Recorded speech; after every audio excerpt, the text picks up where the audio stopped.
While comic books and their cinematic counterparts contain hundreds of characters, there are only a few dozen household names. The Joker is one of those characters. He's known for being erratic, dangerous, and downright loony. Would you consider the Joker one of the craziest villains of all time? We do, but we also found some other villains who can out-crazy even the Joker.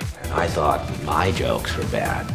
Stay tuned and find out. But before we get started, be sure to hit that red subscribe button to join in on the fun. Come on, let's go. And keep up to date with all of CBR's videos and playlists. I'll take you in without breaking you, which is more than you deserve. Injustice Superman. If you haven't read the bonkers Injustice series, the entire gist of it is that Superman has become a dictator. In this alternate universe, Superman was the benevolent hero we know until the Joker kidnaps Lois Lane. The Joker tricks the Man of Steel into murdering her and their unborn child, forcing him to lose his marbles. He hunts the Joker down and takes him out in cold blood. He then decides that he's going to use his powers to bring peace to the world, no matter what the cost, which turns out to be pretty damn high. Batman and a motley crew of heroes and villains band together to oppose the Man of Steel's dictatorship. Over the course of 5 years, the Injustice series has allowed the writers at DC to explore some seriously dark territory without being shackled by decades worth of backstory. Injustice can also be wildly irreverent. Case in point, during a fight with Batman, Superman tweets, "Batman is Bruce Wayne." Even to a guy like me, that's cold. To all of his followers, which is virtually everyone on Earth. And I will bathe the starways in your blood. Thanos. Thanos is a superhuman entity hailing from Saturn. As you know, he's larger than life, both in size and in personality. Thanos has an interesting motivation for his villainous deeds. Thanos seeks power, destruction, and violence simply because he's trying to impress a chick.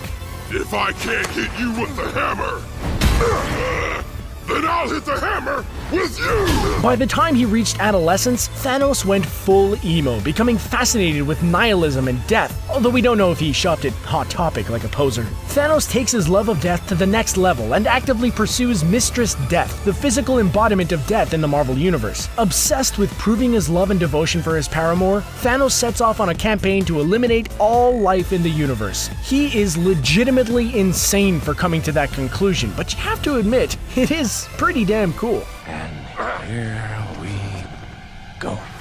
For those of you who love ad-free viewing and free things, we're excited to announce the Premium Network. The Premium gets you early access to videos from Screen Rant, CBR, The Gamer, and many other great channels. Literally thousands of videos in one place with ad-free browsing. How sweet is that? Sign up for free The Premium by clicking the link to start binge-watching videos from your favorite channels. Bringing you what you've always wanted. Norman Osborn. We know what you're thinking with this one. There is absolutely no way that Norman Osborn can be crazier than the guy who lives every day as a murderous clown. After all, Osborn's a wealthy industrialist who moonlights as a supervillain in a Halloween costume. Yeah, he's done some not-so-chivalrous things in his life. Being crazier than the Joker? Is that really one of them? You bet it is. God, if you weren't so crazy, I'd think you were insane.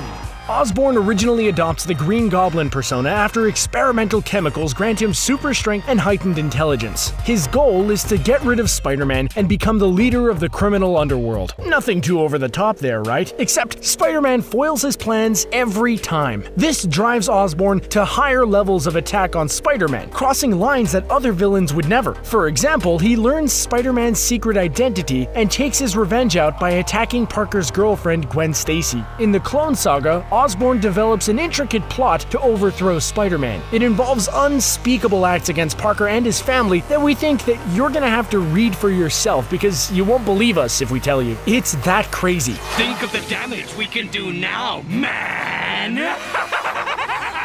Carnage. Cletus Cassidy is a true psychopath. As a child, he murdered his grandmother by pushing her down a flight of stairs. He attempted to kill his mother by electrocuting her in the bathtub. He even killed the family dog. I was raised in this place. It was a real house of horrors. Cassidy's own parents then tried to kill him, which resulted in him being hustled off to an orphanage. There, he continued to indulge in his murderous tendencies by pushing a girl in front of a bus and eventually burning the entire orphanage down. This is one bad dude. I like that. Developing the idea that life was meaningless, he sought to cause chaos at random, primarily through murdering anyone at any time for no reason whatsoever. This macabre philosophy landed Cassidy in Rikers Island Prison, where Eddie Brock, the host of the symbiote Venom, was also incarcerated. When Brock escaped prison, the offspring of his symbiote was left behind and merged with Cassidy to create Carnage. As Carnage, Cassidy went on a murder spree, taking people out solely for the thrill of it. The Joker may want to watch the world burn, but Carnage is pure evil, devoid of humanity, plain and simple. Cut off one head, two more shall take its place. Hail Hydra. Red Skull. It doesn't matter which timeline or reality Red Skull comes from. The guy is evil incarnate, so twisted in his ambition that he will destroy the entire world to win. But before he became Red Skull, he was a boy with a rough childhood, surprise surprise, named Johann Schmidt. Growing up in an orphanage, he was lonely and turned to petty crime. Shortly after, he met Adolf Hitler while working in a hotel. Hitler recognized the hate in young Johann's heart and took the boy under his wing, grooming him to be the perfect Nazi.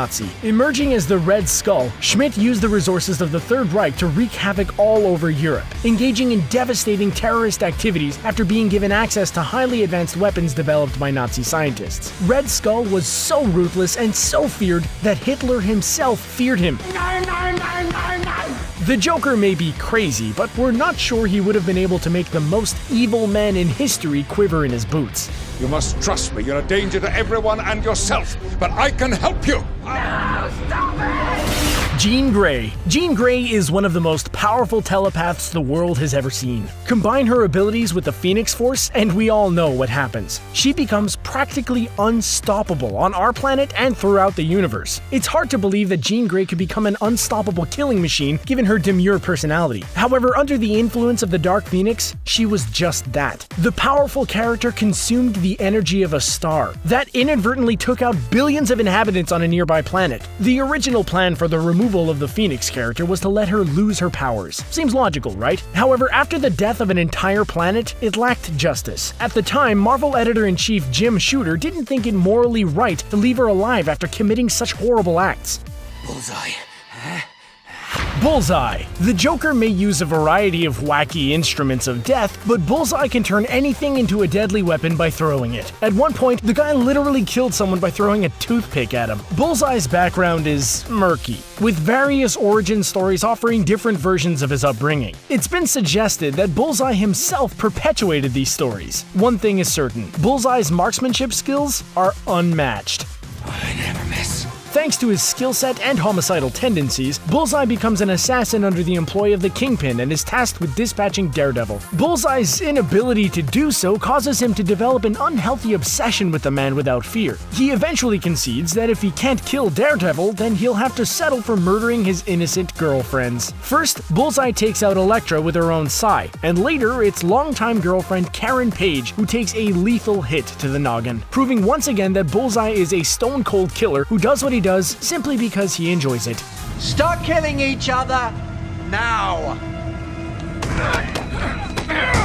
The Purple Man. Better known to Jessica Jones fans as Kilgrave, the Purple Man started out as a lesser-known Daredevil villain before ratcheting up his creep factor in Jones's original series, Alias. The Purple Man's power lies in his ability to produce pheromones that allow him to control the actions of those around him. Mind control in and of itself is an unsettling thought, but add in the fact that his victims are aware of the fact that they're being controlled and they're lacking the ability to do anything about it, and it becomes 10 times worse. It was revealed that Jones, as her costumed superhero identity Jewel, was under the control of the Purple Man for months, being subjected to psychological abuse that causes her to abandon her superhero persona and take up work as a private investigator. I'm not torturing you, why would I?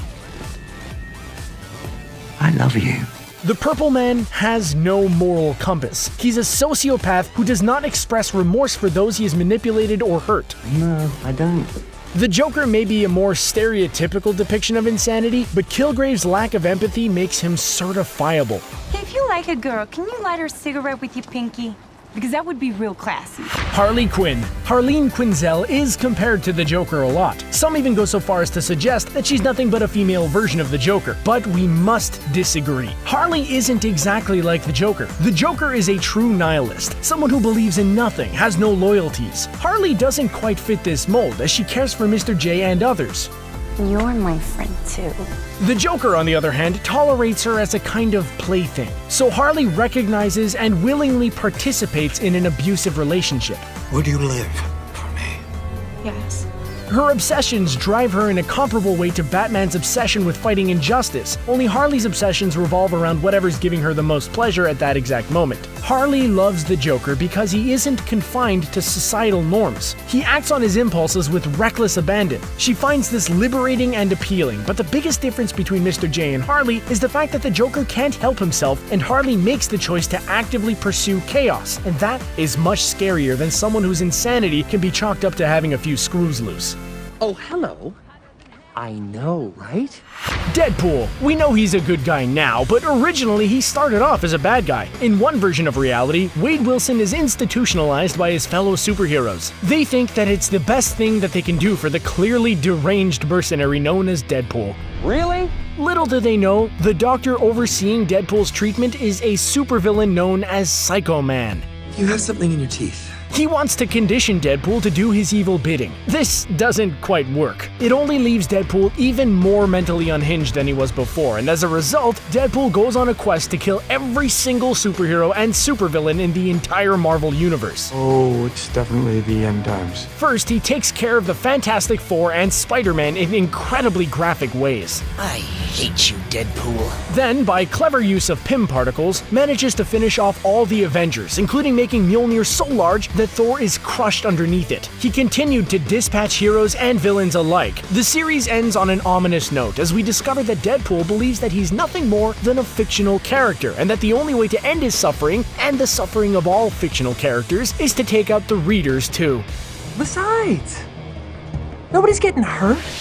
Well, there you have it. Those were only some of the villains who are crazier than the Joker. You didn't think that there could be anyone crazier than the green-haired mastermind, but hopefully we changed your mind. Were there any villains that we missed? Let us know in the comments below. Be sure to give this video a like and subscribe to our channel. That way you'll be sure to get all the greatest videos added to your playlist every day. Thanks for watching.